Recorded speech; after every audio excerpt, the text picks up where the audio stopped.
Good to see so many faces and names. Maybe more names than faces, but still very nice to see you all. Welcome again.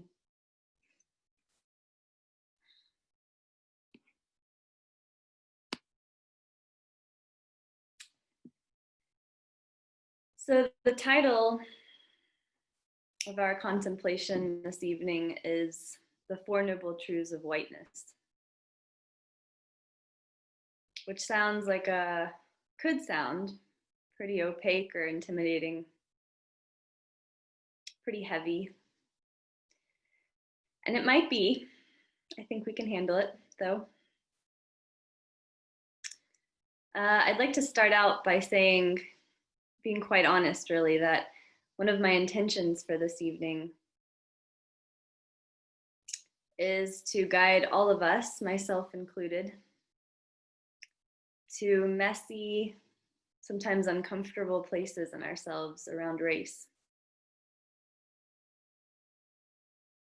I think that there is a way to guide ourselves towards this discomfort, kindly yet firmly, and with some curiosity. And so I'd like to set out perhaps a collective intention. I wonder if it's possible for us here tonight to aspire to being kind but firm with ourselves, with a hint of curiosity in this inquiry together.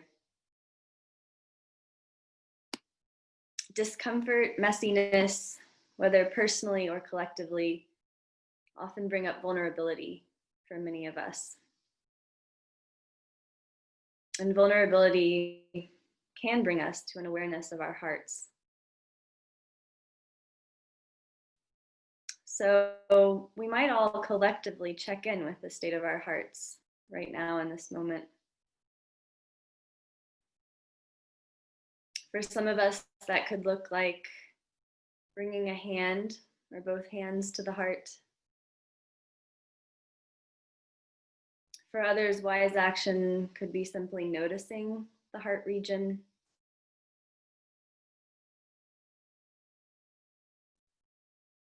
There could be tension in this region. There could be some numbness or lack of sensation.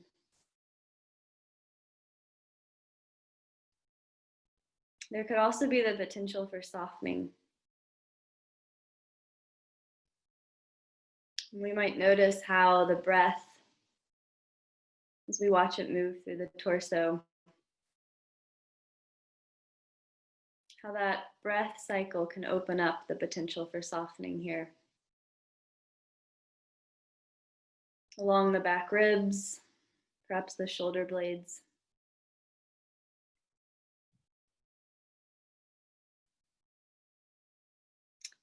In our inquiry this evening,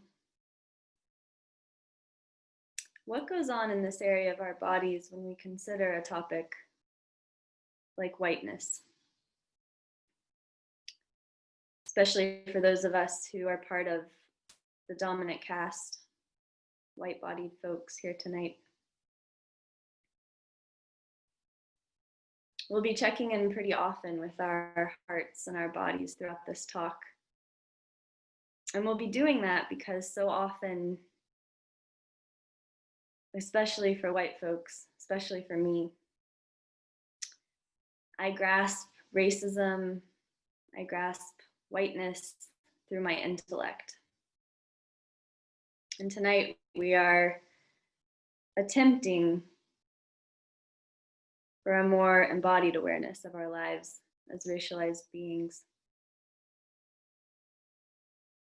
And I'd like to note here that the attention we'll be placing in our bodies rests in the work of Resmaa Menakem, who's a Black therapist and author of the book My Grandmother's Hands. He's a leader in this country in the field of racial awareness, and I'll be quoting him and other Black leaders tonight in this talk. And it is really important for me to say that any wisdom that might be gleaned from this talk tonight is a result of their decades of work not mine. So tonight we'll be contemplating the Four Noble Truths. And for those of us who might not be familiar or who need a brush up, the Four Noble Truths are a roadmap of sorts that the Buddha laid out in his teachings. It's a roadmap that emphasizes the necessity of working with suffering in our lives, turning towards that suffering, noting it. And this year, perhaps more so than other years, we are all seeing suffering, loss, uncertainty, fear. Those difficult aspects of life are front and center for most, if not all of us. And this first noble truth is quite simple, that there is suffering in life. It exists. And that there is great benefit in acknowledging the suffering, noting it over and over again. The second noble truth is that there is a cause of suffering. Causes and conditions that brought us to this specific moment, whether we're talking about our political moment, the racial hierarchy of our country, the global pandemic. None of these circumstances of our lives or our communities appeared magically. There are causes to which we can turn and investigate and learn from, and that it's beneficial for us to do that. So these first two noble truths are the ones we'll be focusing on tonight. The third and fourth truths will be the topic of part 2 of this talk in October. Just briefly, so I'm not teasing you for coming back.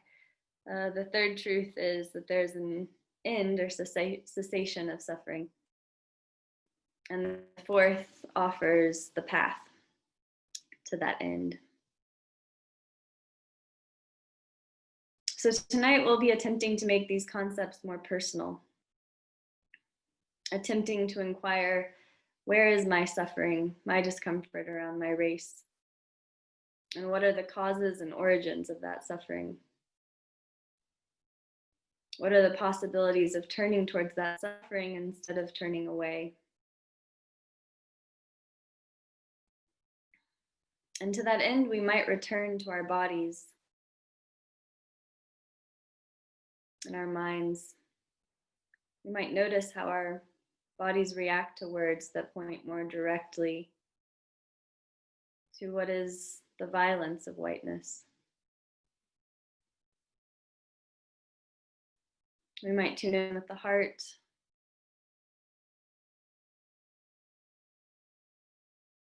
tune into the breath.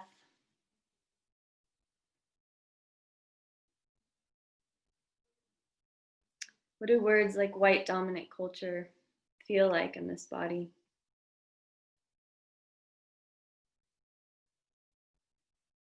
And I can say quite honestly, as a woman, a white woman who is part of the dominant caste of this country, my body feels great discomfort when I hear or voice these phrases. Great discomfort. I'm aware that there are 400 years of conditioning for me as a white-bodied person to turn away from this discomfort, this inquiry. I feel my shoulders constricting. I would like to take a deep breath. It's not always possible. And oftentimes there's a narrative in my head, a pretty loud one sometimes, that might try comparing myself to others or blaming others, in some way turning my focus away from myself, my own complicity as a white-bodied person. But of course I am complicit. And some days I'm drowning in that sense, the weight of the responsibility that I feel. Other days I go through the whole day or week and I'm oblivious. I return to that comfortable place of ignorance that I get to hang out in oftentimes. Some days I feel incredibly hopeless. I feel disgusted by the world, by myself. Some days I'm also overwhelmed by all the mistakes that I have made around race, the mistakes I will make, the mistakes I'm likely making tonight with this talk. And some days I'm just paralyzed and I'm not acting. I feel guilt and shame, frustration, emotions that have been avoided by my ancestors for centuries.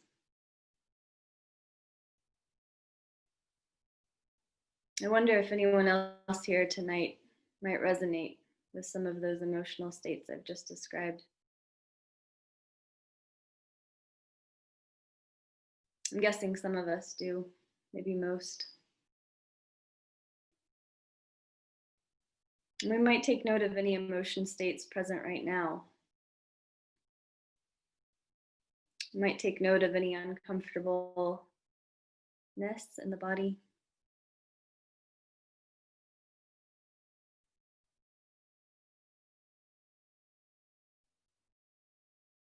Is there an ability to allow some spaciousness into the heart region here?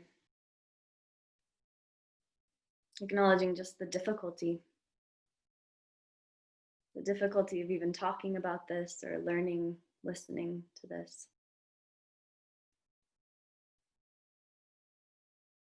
My point in listing so many of these difficult emotion states that have been present for me is that engaging in this work as white folks is so messy. We might even say that this messiness is part of what the Buddha described as suffering. For me, at least, engaging with my place in racial hierarchy, it's messy in this visceral, uncomfortable, chaotic, and heartbreaking way. It's equal parts scary and vulnerable. Resmaa Menakem, the author I referenced earlier, said recently in an interview, "White comfort trumps my liberation. White comfort trumps a Black man's liberation."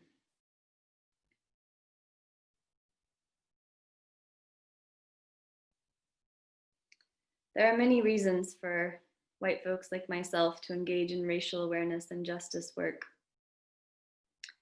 And oftentimes, I think I've believed that there's a need to work towards racial justice so that I can support people, groups of people who I might label as marginalized or oppressed. That label often brings to mind Black or Indigenous, people of color, who need help as they suffer. And while yes, it is very valid and of course worthwhile to strive to understand life experiences outside of our own. And yes, there's endless suffering that bodies of color face every day in this country. I think the point I want to make or offer tonight is the same one that American scholars like Dr. W.E.B. Du Bois, Frederick Douglass, James Baldwin, these men have all tried to convey to white folks throughout the past 150 years. It is actually those of us who identify as white, myself very much included. We are so often the ones who come to the table of our country spiritually depleted, in shambles morally. We are divorced from our own bodies, our own minds.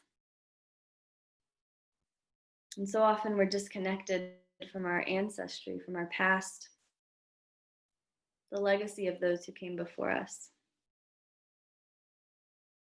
That legacy is still ours to reckon with. So I'll pause here to allow some space to come back into our bodies.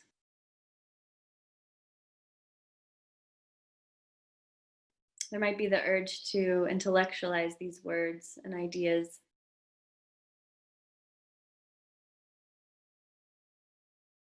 How are our bodies experiencing these suggestions that we as a white racial group may be divorced and disconnected from others and ourselves? We're veering into the second noble truth, the origin of our suffering.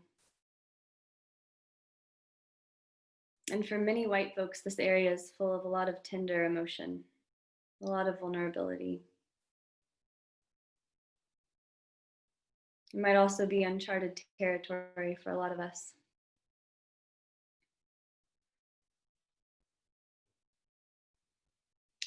I've got a quote here from Reverend Angel Kyodo Williams.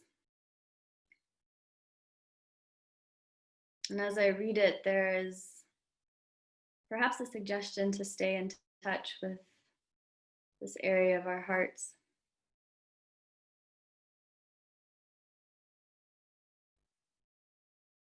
She says, not only has white supremacy robbed red, black, brown, and yellow people of the spirit-given human right to life and liberty,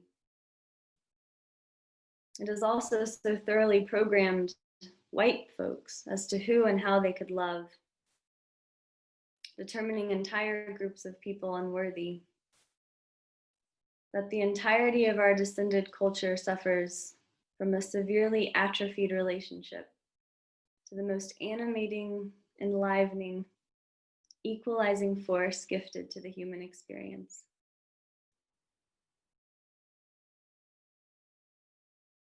I love the way that she describes love. That description is the most animating, enlivening, equalizing force gifted to the human experience. I love it even more because of the truth of the suffering that Rev Angel is pointing to. She says that our experience of love is compromised for our entire country. At first glance, she could be referring to the separation between white folks and folks of color. We might consider how many white folks, myself included, who deeply know and love a person of color.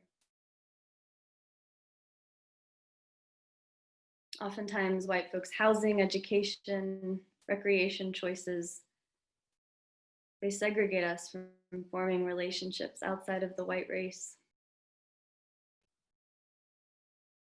Upon deeper inspection, though, the suffering of racial separateness, this inability to love certain groups, can also apply within the white community. So much so that the phrase white community might leave some of us drawing a blank. For now, anyway.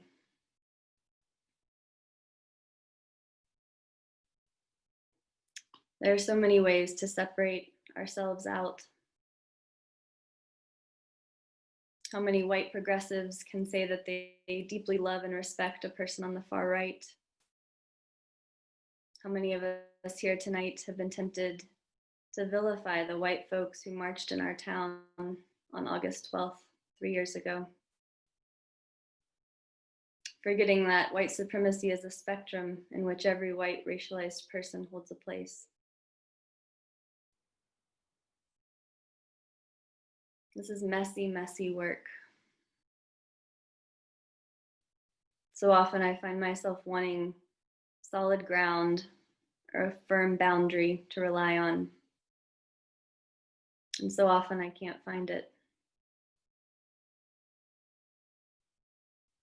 Just a week or so ago, I had a day while I was writing this talk when two people, one a Dharma friend and one a Dharma mentor, shared the exact same quote with me.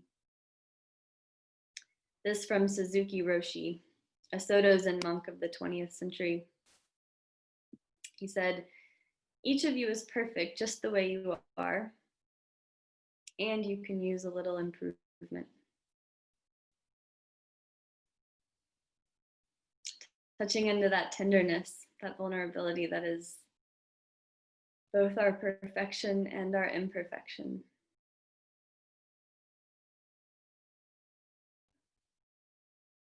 In his essay, The Fire Next Time, James Baldwin wrote, "White people cannot, in the generality, be taken as models of how to live. Rather, the white man is himself in sore need of new standards, which will release him from his confusion and place him once again in fruitful communion with the depths of his own being. The price of the liberation of the white people is the liberation of the blacks, the total liberation in the cities and the towns, before the law, and in the mind." I love this quote from James Baldwin. He understood at a very deep level the healing that is necessary for white folks and white community. In so much of his work, he pointed to the need for healing in the souls of white folks, as did Dr. Du Bois. And he foretold that white folks turning towards ourselves, our own legacies, that goes hand in hand with liberation for Black folks. Baldwin wrote so often that our fates, white folks and Black folks, are intertwined, and that there is no one in this whole country who is not suffering because of racial hierarchy. Baldwin also pointed towards the necessity of liberating minds. White supremacy, the hierarchy of caste and color that it rests upon, are buried deeply in the minds of each of us. And this is where our contemplative practice holds such an important role. We learn how to sit with ourselves in our practice, sit with our own monkey minds, our own discomfort.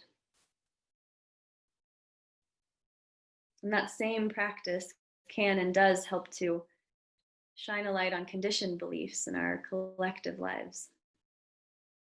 For most of us here, that's membership in the dominant racial group.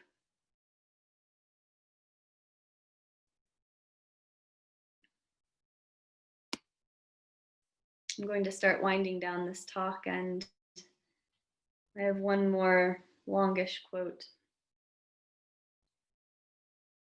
But before I get there, we might all come back to our bodies one last time.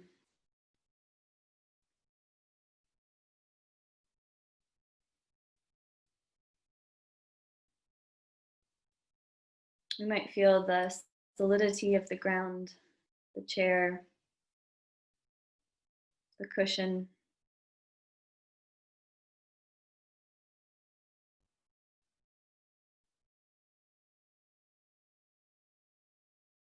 We might feel the strength of our bodies,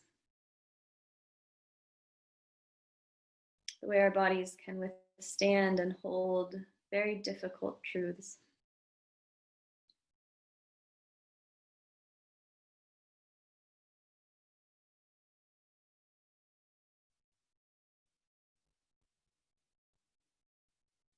We might try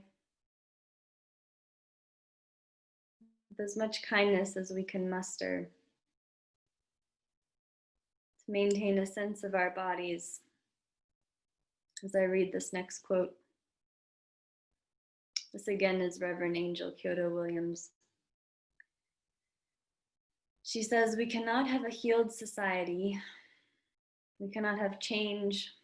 We cannot have justice if we do not reclaim and repair the human spirit. We simply cannot. Imagining anything different is to really have our head buried deeply in the sand of hundreds of years of a culture of domination, colonization, the theft of this land, the theft of a people from their land, and the continued and ongoing theft and appropriation of peoples and cultures that every single one of us is colluding with and participating in. Learning to be with this suffering as an experience is part and parcel of what it means to live. And it radically alters our relationship to all of life and to the suffering of others.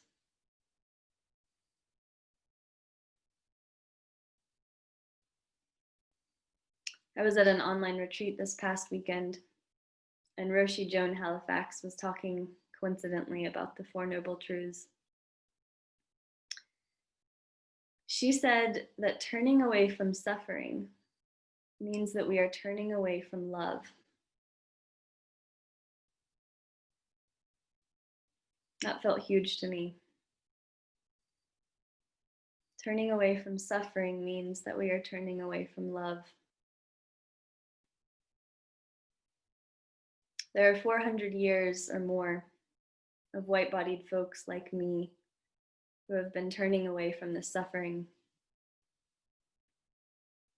Turning that tide should not be easy, and it isn't. It is very painful. Rev Angel, who's also a Zen monk, sorry, not monk, she's a Zen priest. She says that it should be labor. And she quotes John Lewis, who said that thing about good trouble. This process is a lot of good trouble. But turning towards the suffering means turning towards love.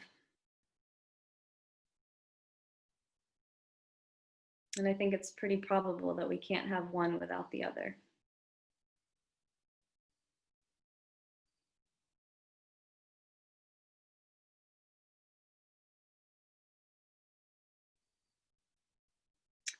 So thank you for your kind attention this evening.